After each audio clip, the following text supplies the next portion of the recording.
Nabi Khidir dan Pemuda di Atas Awan. Kisah ini juga bersumber dari buku karya Ai-Hafiz Ibnu Hajar al-Asqalani.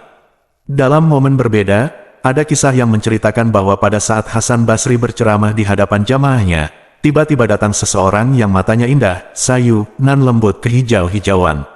Melihat yang demikian, Hasan Basri bertanya kepadanya, "Apakah memang begini engkau dilahirkan oleh ibumu atau ini hanya sebagai tanda?"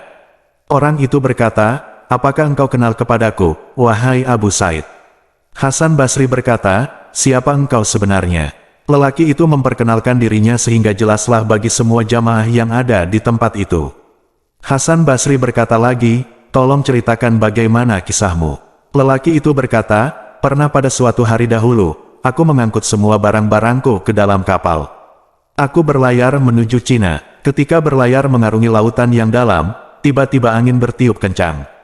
Terjadi ombak yang begitu hebat dan kapal pun terbalik. Ternyata, Allah belum menjemput ajalku. Aku pun dibawa dan diombang-ambingkan oleh ombak hingga terdampar ke pantai. Aku terdampar di satu pulau yang tidak dihuni oleh seorang manusia pun. Selama 4 bulan, aku hidup seorang diri di pulau itu. Di tempat itu, tidak ada makanan, yang ada hanyalah dedaunan dan batang kayu yang sudah lapuk karena terkena panas dan hujan serta telah termakan oleh usianya yang telah lama. Tidak hanya itu, minuman pun tidak dapat saya temui, kecuali air mata yang senantiasa mengalir deras lantaran begitu sedihnya hati ini. Pada waktu itu, keadaan sama sekali tidak berdaya. Apalagi, untuk bertahan hidup dalam kondisi seperti itu, sungguh terasa sulit dan menyedihkan. Bahkan, sempat terbersit dalam pikiranku dan bermaksud berenang menyeberangi lautan yang luas tanpa batas itu. Perlahan, aku berjalan mendekati laut yang seperti tarian ombaknya seolah-olah melambai-lambai, dan tiba-tiba di hadapanku tampak sebuah istana yang pintunya tampak seperti untaian perak. Kuberanikan diri untuk membuka pintunya, dan ternyata ada bilik-bilik dan beberapa ruang tamu yang lengkap dengan perhiasan tertata jelas di dalamnya. Tampak pula dalam istana itu beberapa buah peti yang seluruh lapisannya dihiasi dengan permata-permata yang indah berkilau. Aku dekati peti itu, kemudian terciumlah bau semerbak yang harum mewangi. Aku membuka salah satu peti itu dengan amat pelan dan perlahan-lahan. Rupanya, di dalamnya terdapat seorang mayat yang masih berseri dan segar layaknya orang tertidur pulas. Lalu, kuputuskan menutup peti. Kemudian, aku bersegera keluar dari istana indah itu. Aku melangkah turun dari tangga istana. Aku berjumpa dengan 2 orang pemuda yang terlihat begitu ramah. Aku dibuat senang telah bertemu dengan mereka. Mereka bertanya, siapa aku, dan aku pun tanpa ragu menjelaskan panjang lebar mengenai asal-usul dan siapa aku sebenarnya, hingga diketahuilah sifat dasar kepribadian yang aku miliki. Lantas, mereka berkata dan menyuruhku pergi ke suatu pohon, di mana di bawah pohon itu terdapat sebuah taman yang indah dan menakjubkan. Di situ pula, aku akan bertemu dengan seseorang yang sedang mengerjakan sholat. Orang itu sangat baik, dan aku disuruh untuk menceritakan tentang diriku dan keadaanku kepadanya, dan kemudian tanpa diminta nanti dia akan memberikan atau menunjukkan jalan kepadaku. Begitulah kedua pemuda itu memberitahuku.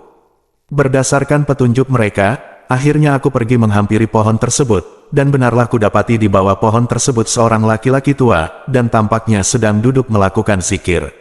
Aku mulai menyapa laki-laki itu dengan ucapan salam kepadanya. Lalu, dia pun menjawabnya. Seperti layaknya orang berkenalan, dia pun menanyakan tentang diriku, dan tanpa basa-basi aku pun langsung menjawab dengan sejujurnya. Tidak hanya sampai di situ, laki-laki tua itu bertanya lagi alasan mengapa aku bisa sampai di tempat itu. Kuceritakan semuanya persis seperti apa yang aku alami, tidak kurang dan tidak lebih. Terlihat laki-laki itu sejenak terdiam, seolah ada yang dipikirkan dan merenungkan masa perjalananku berikut pernak-pernik serta berbagai pengalaman, kejadian, dan peristiwa aneh yang aku temui sebelumnya. Dia juga sempat menanyakan asal-usul dan nama kampungku, dan aku pun menceritakannya secara fasih.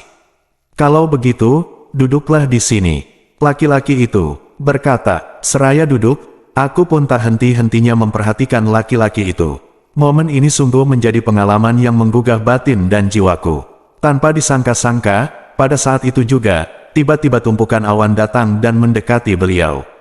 Layaknya seorang manusia yang memiliki nafas, awan itu mengucapkan kalimat "Assalamualaikum ya wali Allah." Lalu, beliau dengan jelas menjawab panggilan salam yang terlontar dari awan itu, dan awan itu jika diibaratkan, maka ia layaknya seorang hamba yang duduk bersimpuh dan berhenti tepat di hadapan beliau.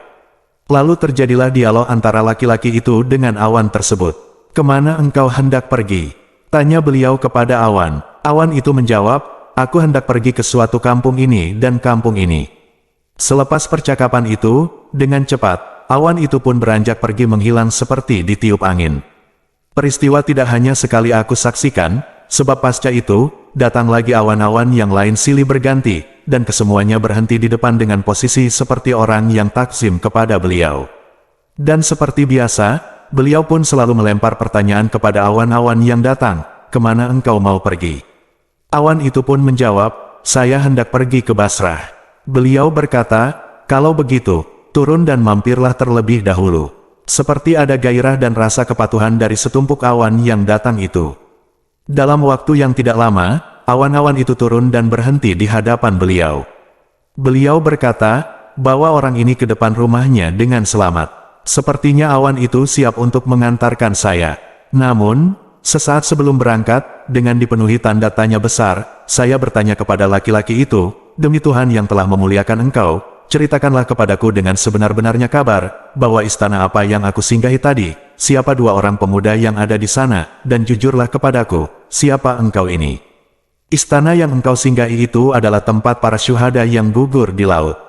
Mereka orang-orang yang mati syahid di laut telah diangkut oleh malaikat, lalu mayat mereka dimasukkan ke dalam peti-peti yang di dalamnya dihiasi dengan emas dan dipenuhi dengan permata.